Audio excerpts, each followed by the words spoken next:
What's up, everybody? Welcome into another edition of our Facebook Live chats here on the NY Up Buffalo Bills Facebook page. I'm Matthew Fairburn, Buffalo Bills beat reporter for nyup.com and Syracuse.com. Just a couple hours ago, Brandon Beane and Sean McDermott got done with their pre-draft press conference with the NFL draft just about 10 days away, and the Bills really at the center of the intrigue in this year's draft in terms of what they're going to do about the quarterback position. They pick 12 and 22 for now. The idea being that potentially this team could trade up and find a quarterback. So we'll be talking about that here, answering any questions you guys have about the draft, about the Bills offseason. The Bills also started voluntary offseason workouts today. Essentially what that means is a bunch of guys got here, did some stretching and light conditioning work. They'll ramp things up as things get going. No, Richie Incognito did not show up and come out of retirement. He stayed home and is remaining retired at the moment. At least that's what Brandon Beane and Sean McDermott have said publicly, and that's about all they're saying publicly on that. And, LaShawn McCoy also wasn't in the house, but again, this is voluntary. It's early. And there's plenty of time for these guys to get in here and do what they need to do. But really the focus of today was the draft. The 2018 draft has been, such a buildup here for such a long time, because after the Bills traded back in the first round a year ago and picked up an extra first-round pick in the 2018 draft, everybody was looking at this draft as the one where the Bills would find their franchise quarterback. Whether they're able to do that remains to be seen.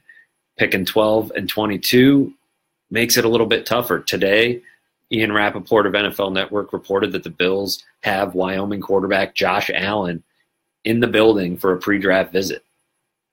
That's pretty big news. Last week, they went out to LA to do a private workout with Sam Darnold. At this point, they've met with just about every quarterback that matters in the 2018 draft, whether it's a private workout, combine, Senior Bowl. They've kind of been all over the place getting to know these guys. And today, Brandon Beane almost looked a little bit nervous talking about them. He doesn't want to give away anything. He said he's not even going to tell his wife how he feels about these quarterbacks. He is keeping it close to the vest. Only people inside the building who need to know, are going to know how he feels about these quarterbacks, who he's willing to trade up for, who he might be willing to take if he falls to 12. There's as many as 6 quarterbacks who could go in the first round.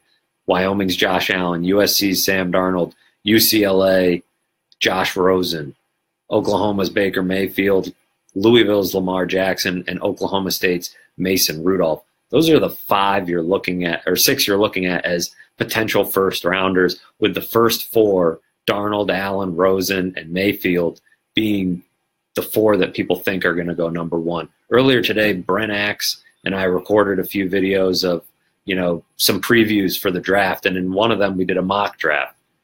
In that mock draft, the way we had it falling was Josh Allen to the Browns, Sam Darnold to the Giants, Baker Mayfield to the Jets, which would leave the Bills in a little bit of a tight spot. So that's where some of this intrigue comes in, with Brandon Beane playing a real game of poker. There's a lot of game theory involved in terms of what is he willing to give up, who's going to be on the board, and maybe some other teams are willing to jump into the mix. Jeff just asked, is it 100% the Bills take a quarterback in the first round? I think it's getting pretty close to that. The interesting thing that Brandon Beane said today was that he thinks this draft could be a success even if they don't leave with a franchise quarterback. I don't know if he really believes that deep down. I don't know if he and Sean McDermott and everybody else in that building really believe that this can be a successful draft if they don't come away with a franchise quarterback. That's why I think at some point they have to take a quarterback in the first round. But I don't think they're going to box themselves into it. There's still a lot of unknown. When you're picking 12 and 22, a lot is out of your control. You can only trade with teams that are willing to trade with you. You can only take the players that are there. So if the first 3 teams in this draft decide they want to take quarterbacks, the Bills may be out of luck. They may be sitting there saying, we're not comfortable with the 4th guy. So they don't want to get desperate. They're playing an interesting game, but they've kind of backed themselves in the corner. And why I say it's got to be close to 100% that they take a quarterback, or at least as close as it can be with how their situation is the fact that there are, as I mentioned, as many as 6 quarterbacks who could come off the board in the first round in this draft, which makes it a very strong draft for quarterbacks. But also, the Bills have 6 picks in the first 96 picks. That's a rare combination of circumstances where you have the picks and the quarterbacks are there. So while you have that chance, you have to take a swing. You have to go down swinging, because if you get left out of, the musical chairs of quarterbacks, then you're stuck with A.J. McCarron and Nathan Peterman. And in a draft where the buildup was to you getting a quarterback, you traded away Sammy Watkins, Ronald Darby, all these players to get yourself the picks. Tyrod Taylor was traded away. You traded away these players to get the picks to give yourself a chance to move up and draft a quarterback. So if you don't do it, it's a bit of a letdown. Hard to say that they'll for sure 100% get a quarterback, but they're doing everything they possibly can to position themselves to do that. It'll be interesting to see how it all plays out. Joe says, what do you think of drafting Mason and then trading 22 for more draft picks?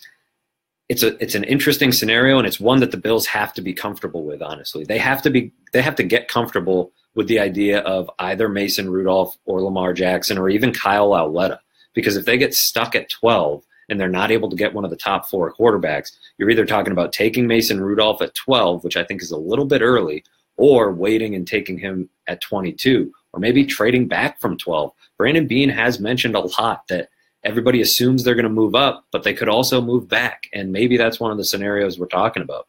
Because if you can land Mason Rudolph, and even if Mason Rudolph's only an Andy Dalton level of quarterback, which is not what you're shooting for by any means, but if you get that and you're able to keep all of your picks, then, it's not the worst case scenario. The worst case scenario is striking out completely. So I like the idea of Mason Rudolph at the right price and at the right spot in the draft. I also think Mason Rudolph is a guy who would fit what they're doing quite a bit in terms of his personality and how he would fit in the locker room as a leader.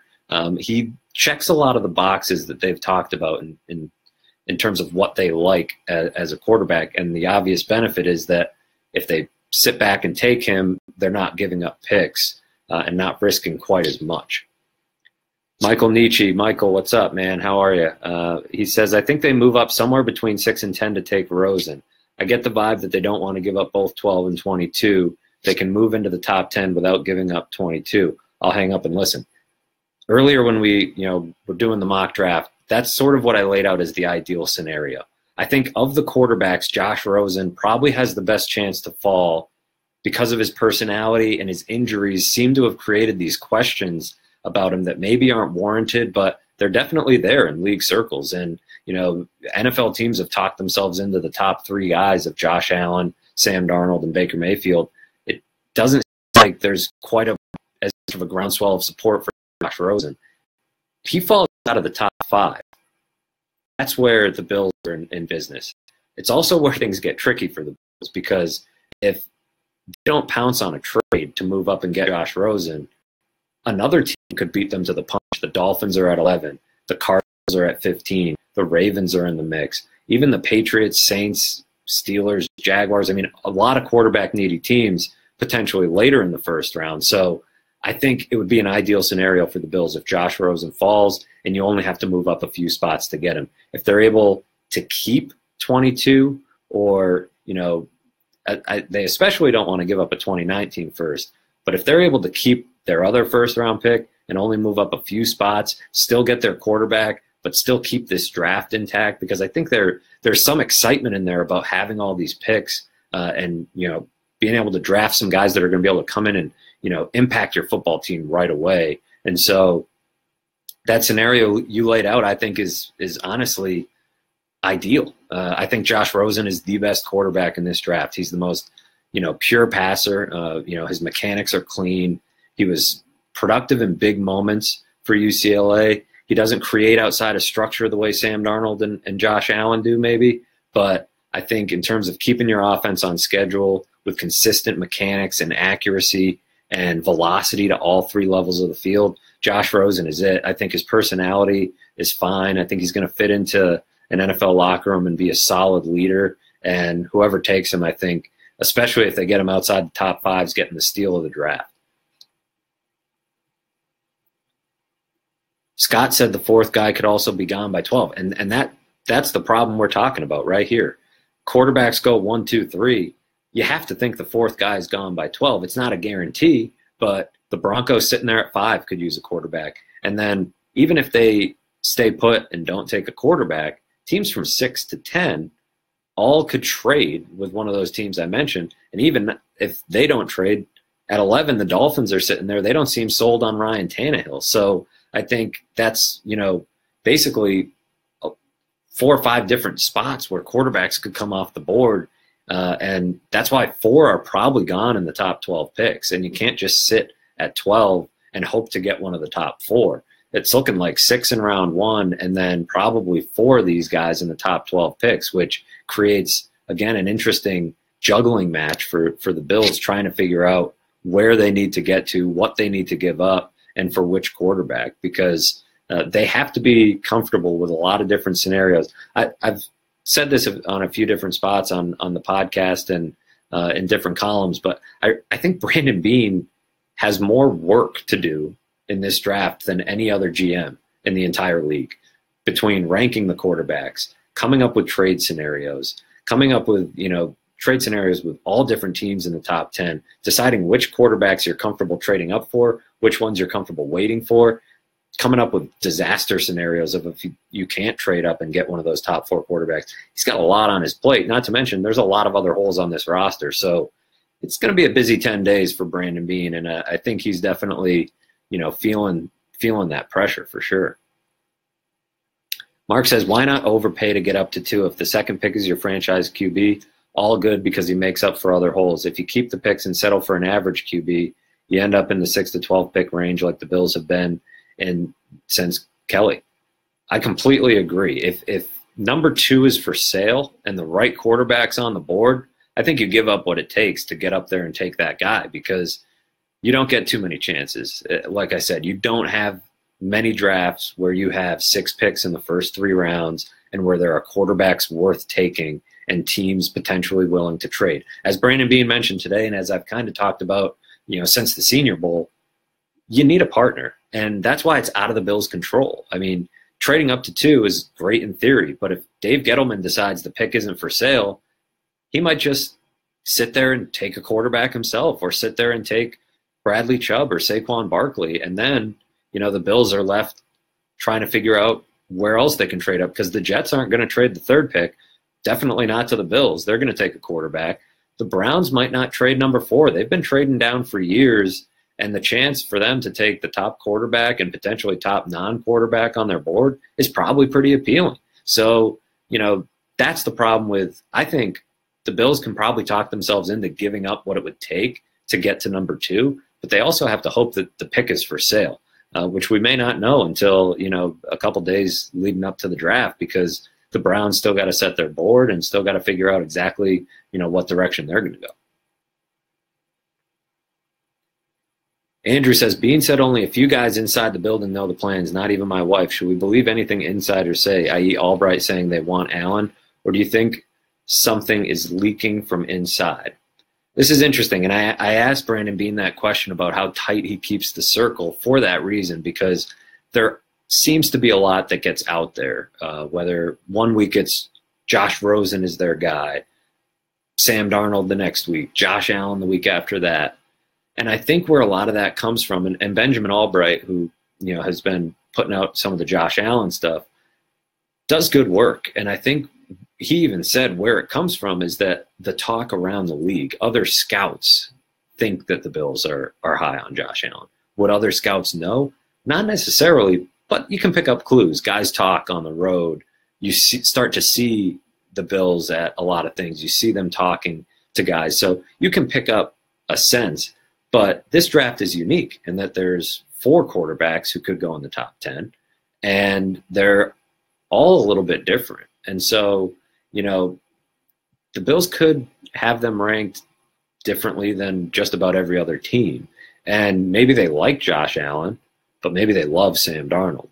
And so I think that's why I don't trust – it's not that I don't trust Benjamin Albright or any other people who are putting stuff out there. It's just I'm not sure that Brandon Beane is going to let that get out there. It's possible that it got out there by accident, and it's a case of, just, scouts seeing them show a lot of interest in Josh Allen, and maybe that's their mistake. But I think for the most part, they're not going to let that stuff get out there intentionally and throw up smoke screens, especially today at the pre-draft press conference for nearly half an hour. Brandon Beane wouldn't say a thing. He wouldn't address the Richie Incognito situation. He wouldn't specifically talk about any position group, basically saying puts him at a competitive disadvantage, and so he wasn't going to do it. And so if he's not going to say a word about it to us, he's probably equally paranoid about who knows and what gets out. And so, sure, there's certain people in the draft meetings that can see how they set their board, but deep down, I bet you that circle's pretty tight of people who know exactly who they want and what they'd be willing to give up to get them. Derek said, I think we can all agree the Jets will mess up 3. Strong chance, right? Teams pick at the top of the draft for a reason. Browns probably have a good chance of messing up 1 and 4. I mean, that's kind of the nature of the draft, is that maybe half of these picks will be busts, and 2 or 3 of these quarterbacks could be busts. So that makes it an even more delicate game. Trade up for the wrong quarterback, you're getting fired. If you're Brandon Beane and you trade up for a quarterback who doesn't pan out, you've stripped this roster down, you're getting fired. I mean, it's as simple as that. And a lot of GMs, Mike McCagnon in New York with the Jets, same spot. If he messes up that quarterback pick at 3, he is getting fired. It's pretty much as simple as that. So I think, there's a lot of pressure, not just on Brandon Beane, but on a lot of these, general managers picking at the top of the draft. Andrea said she'd be worried about New England grabbing Mason Rudolph. I'd be worried about New England in this quarterback picture, to be honest with you. They now have 2 first-round picks, 23 and 31, and there's some chatter about them, potentially moving up to grab a quarterback. I'd be almost more worried because nobody's going to I don't think the Patriots can jump the Bills if the Bills really want a certain quarterback. But what they can do is complicate things if the Bills get left out of the top 4 and they have to sit back and maybe take Mason Rudolph or wait to take Kyle Lauletta. That's the tier of quarterbacks that the Patriots could be in on, and that the Bills could find themselves stuck on, just because they can't get into the top 5. So, yeah, the Patriots are a team that should probably concern you a little bit for that reason. I mean, they found Jimmy Garoppolo in the 2nd round last year. Maybe they can do the same thing. And if they're even remotely in the quarterback picture, I mean, Jason Lockenfora of CBS put out a mock draft today in which the Patriots trade up to get Josh Rosen. That should terrify you. I mean, so I don't know, if any quarterback lands in New England, they get to learn from Tom Brady and play for Bill Belichick and Josh McDaniels. So they got a pretty good chance of success. So they're a sneaky team for the quarterback picture. Josh asked, do you have any idea how the Bills might feel about Allen and Rosen? There seem to be a lot of national people linking them to Allen. I do think they like Allen.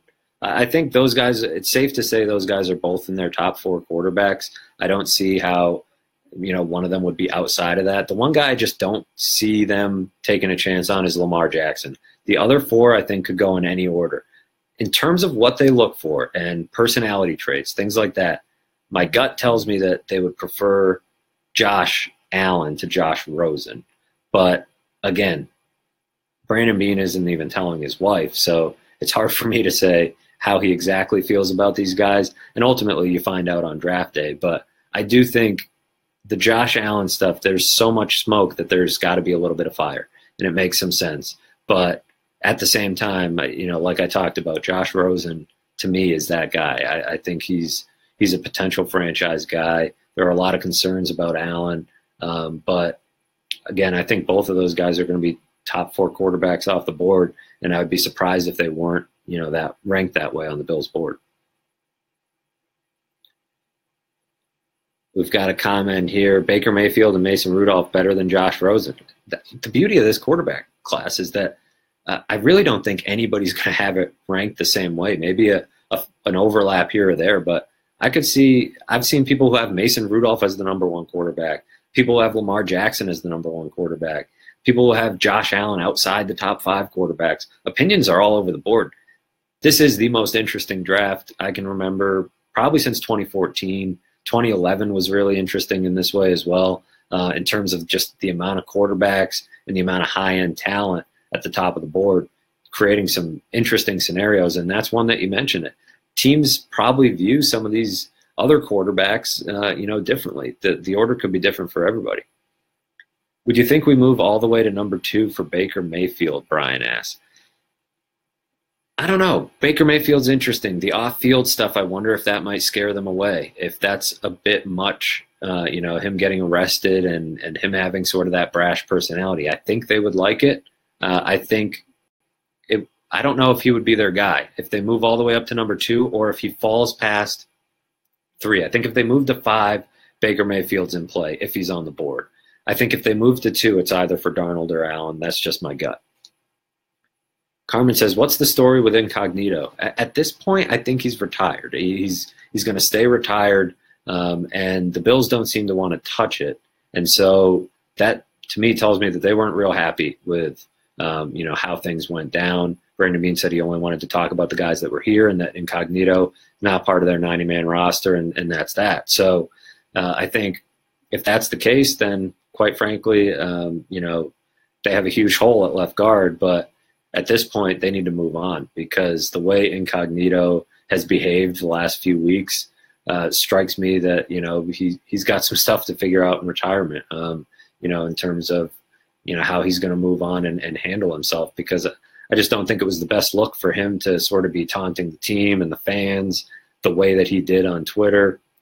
It's all in good fun to a certain degree, but these are fans who have, it's a franchise who took a chance on him when nobody else would, and it's a fan base who embraced him the way a lot of other fan bases wouldn't have. So I think the team and the fans deserved a lot more than the way he was sort of behaving over the weekend, but in due time, I'm sure he'll see that as well. And I think, quite frankly, we've seen the last of him on the football field.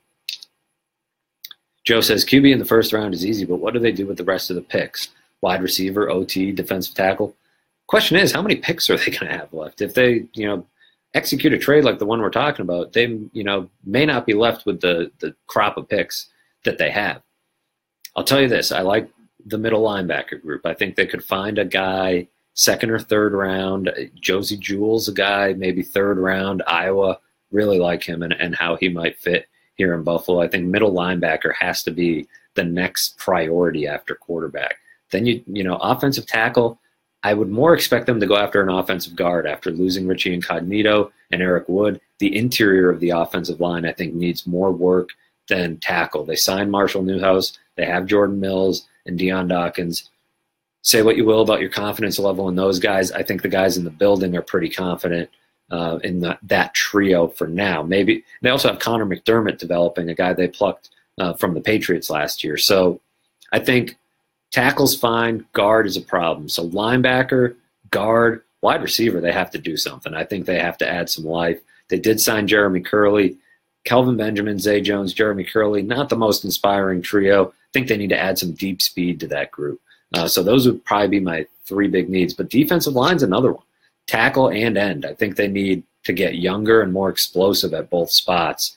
And I think they recognize that. Strong group at defensive tackle, just a matter of, how many picks they're going to have left and where they're willing to spend them. Sean says, but not one QB is considered a sure bet, correct? That is the interesting part. There's not a consensus number 1. I think Darnold is probably as close to it as you can get, but he's far from a sure bet. A lot of turnovers at USC last year, and some of them were pretty concerning. He's got some issues of his own that he needs to work out. He's still really young, and probably will develop into a pretty quality passer. I think he's got a high floor, but none of them are a sure bet. It's not like we're dealing with a draft with Andrew Luck and then another tier with a bunch of good quarterbacks that nobody can sort out. It's from the top to the bottom. There's no sure bet, but there's 4 pretty solid prospects and really up to 6 solid guys that could go in the first round. Greg says, if the QBs are gone and someone wants to come up for 12 for a move down in the first and next year's 1, would they make the trade and try this again next year instead? That's something they have to be prepared for, honestly. And I don't think it's something that should necessarily excite fans in the same way, because next year's draft, on the early look, doesn't look quite as good as this one at quarterback. Drew Lock from Missouri is the presumed number one pick early, and a couple scouts I talked to say that he looks like he could develop into the number one pick. But it's not quite the quarterback crop, and that's why, I think they're going to make every effort to take their swing this year rather than next. But it's certainly possible. Brandon Beane has left that option on the table. Trading down is a possibility if they feel like they can, get better value that way. And that would be, to me, a doomsday scenario, a worst case scenario. And in that case, you're kind of stuck hoping, that you can do better next year, but you're probably in the same spot, and we're having a similar conversation a week before the 2019 draft. So I think fans would be pretty frustrated, but it's a possibility. Andrea said, what's your feeling about Lamar Jackson? I love him as a prospect, if I'm being honest. I think after Josh Rosen, I think he's right there as, one of the top two quarterbacks in this draft. The best runner at the position I've seen since Michael Vick. A super strong arm, was more a victim to drops than any quarterback in this draft, but got better as a passer every year, has a real good feel for the pocket, escaping pressure, being patient in the pocket, attacking all three levels of the field. I think he's a super, super clean prospect in a lot of ways that he's not getting credit for. And if the top four quarterbacks, the perceived top four, come off the board in the first 5 picks, I think what the Bills should do is sit at 12 and take Lamar Jackson. I just don't get the feeling that that's the direction they're going to go. I don't think they're going to build an offense around that type of quarterback. I think they tried it with Tyrod Taylor to mixed degrees, and I just don't know that they're going to bet on that guy. Just a gut feeling.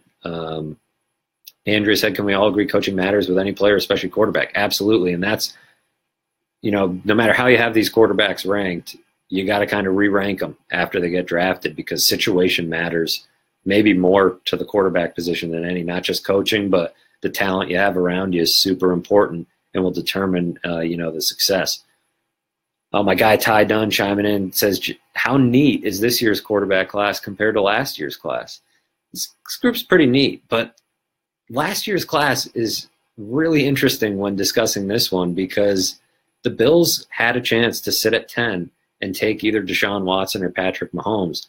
Both of those guys, the Texans drafted Watson and think he is their franchise quarterback, and why not after the way he played? And the Chiefs are, counting on Patrick Mahomes to be their franchise quarterback. And he looked pretty good in limited action. So those are two guys that could develop into big-time franchise quarterbacks that the Bills were sitting there at 10 and let them pass by. So, man, I know that group didn't get as much attention as this one did, but if you got those two guys developing into big-time passers and Mitchell Trubisky turns out to be something, it could be right there. And I think, that's another situation that the Bills are going to have to live with. The fact that, they didn't have a general manager in place last year. Brandon Beane hadn't been hired, so Doug Whaley was still a sitting duck. Tough, spot for Sean McDermott, but he punted on the quarterbacks, let his mentor come up and get Patrick Mahomes. Andy Reid now has Patrick Mahomes, and the Bills are still looking for somebody. Not great. If they can't find their guy, not great. Joe says, please don't touch the 2019 draft picks. That would be ideal. You don't want to give up future drafts. You don't want to be, giving up your first-round pick. But I think if you get the quarterback, nothing else really matters. The price doesn't matter if you get the right guy. It's tough to swallow giving up a 2019 first-rounder, and I don't think they're going to want to do that unless they can get into the top 2. All right, we've got time for one more here. Anthony says, you think we will see anything good out of Brandon Riley this year? Will he get the chance? Well, we talked about the wide receiver depth chart, and the wide receiver depth chart doesn't look very strong, which I think leaves an opening for Brandon Riley. And another practice squad name to keep an eye on that, didn't get as much attention as Brandon Riley is Malachi Dupre. They signed him at the end of the preseason, got let go by the Packers. that's a guy who is sitting sort of a jar on the shelf, developing, waiting in the wings, and I think has a chance to develop something into something. So definitely watch for Brandon Riley and Malachi Dupre. Maybe one of those guys could make this roster and have a chance to compete for some time, because behind Kelvin Benjamin and Zay Jones, I think it's wide open, as it should be. So we'll see what they do in the draft, but I like Brandon Riley, and I'd like to see what he could do in the spring. And I like Dupre. I think both of those guys have some talent, and they're definitely worth keeping an eye on. Dupre will be fun to watch in camp. He's a tall kid, got some speed. He's that vertical threat that they could really use if he's ready to go and ready to compete at this level. We're going to find out. We didn't get a chance to see him much that year. So I think there's a few good options there. Steve says, where are we at with linebackers? A little bit of a mess. Matt Milano is the only one returning that's young and has some promise at weak side linebacker. They need a Mike, and they probably need a strong side guy. That's why it'd be ideal if they could hold on to some of these picks and, find a linebacker later in the first or in the second round, because they need a guy that can come in and start after losing Preston Brown. They're in dire need there. All right, everybody. Thank you for bringing the questions. I'm sure we'll be back with another Facebook Live between now and the draft and throughout draft weekend. For now, you can head on over to NewYorkUpstate.com and take in all of our content from the day. We'll probably do one of these maybe next Tuesday. We're going to try to get rolling on a more regular schedule, but appreciate you guys coming in with all the questions and keeping the discussion lively. You can find me on Twitter at Matthew Fairburn. If you got any other questions, drop them in here, and I will get to them later in the evening. And I appreciate you stopping by, and we'll talk to you next time.